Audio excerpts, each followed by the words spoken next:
MD Hossain Tuhin লিখেছেন, তাহাজ্জুদ নামাজের সিজদায় যে বাংলা দোয়া করা যাবে কিনা। উত্তর হলো, যথাসম্ভব আমাদেরকে কোরআন এবং হাদিস বর্ণিত দোয়া করা উচিত। বিশেষ করে হাদিসে সিজদায় দোয়া করার কথা বিশেষভাবে বলা হয়েছে। নবী সাল্লাল্লাহু আলাইহি ওয়াসাল্লাম বলেছেন, আকরাবু মা ইয়াকুনুল আবদু মির রাব্বিহি ওয়া সাজিদ ফাকথিরু আদ-দুআ আও কামা ওয়ারাদা ফিল হাদিস। অর্থাৎ সিজদায় যখন বান্দা যায় তখন আল্লাহ সবচেয়ে কাছাকাছি যেতে পারে, বিধায় আল্লাহর কাছে বেশি বেশি তোমরা দোয়া করবে। এই জন্য সিজদায় গিয়ে আমরা দোয়া করবো, তবে কোরআন হাদিস বর্ণিত দোয়া করাটা উচিত, বিশেষ করে হাদিস বর্ণিত দোয়া।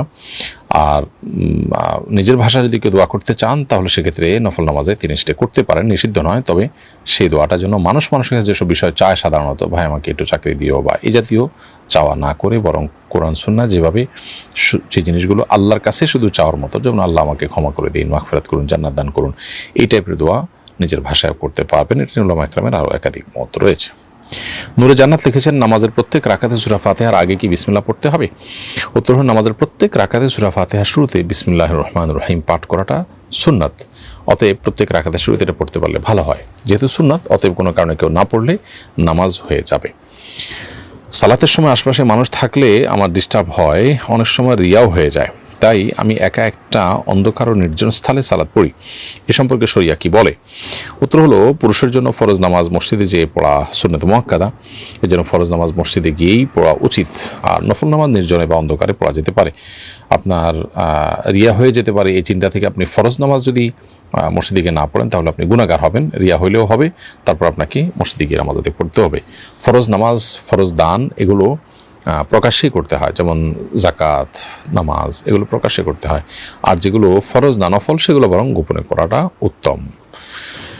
আমার অ্যাসিডের কারণে প্রায় ওযু নষ্ট হয়ে যায়, ফলে এক এক ওয়াক্তের ফরজ সালাতে 3 থেকে 5 বার পর্যন্ত ওযু করতে হয়, যা নামাজে অনীহা তৈরি করে এবং সুন্নাত নফল পড়াও কঠিন হয়ে যায়।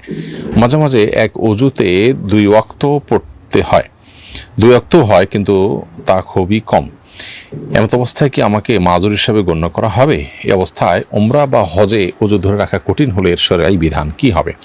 প্রিয় দর্শক, আপনার প্রশ্ন উত্তর হলো যে, কখনো যদি এমন হয় যে আপনি কোনো এক ওয়াক্ত নামাজও আপনি একটা ওযু দিয়ে করতে পারেন না, বরং 4 রাকাত নামাজ পড়ার মতো সময় পান না, এর মধ্যেও আপনার ওযু চলে যায়, এত ঘন ঘন ওযু যায়, তাহলে সেক্ষেত্রে আপনি মাযুর হিসাবে বিবেচিত এবং পুরো ওয়াক্তের জন্য একবার ওযু করে ওই ওযুতে পুরো ওয়াক্তের মধ্যে নামাজ তেলাওয়াত যা খুশি আপনি করতে পারেন।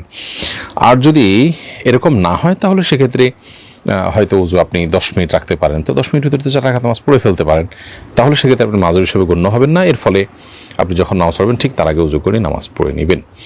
একটু যদি কষ্ট হয় তার জন্য সবর করবেন, এই সবরের বিনিময়ে আল্লাহ তাআলার কাছে জান্নাত পাবেন।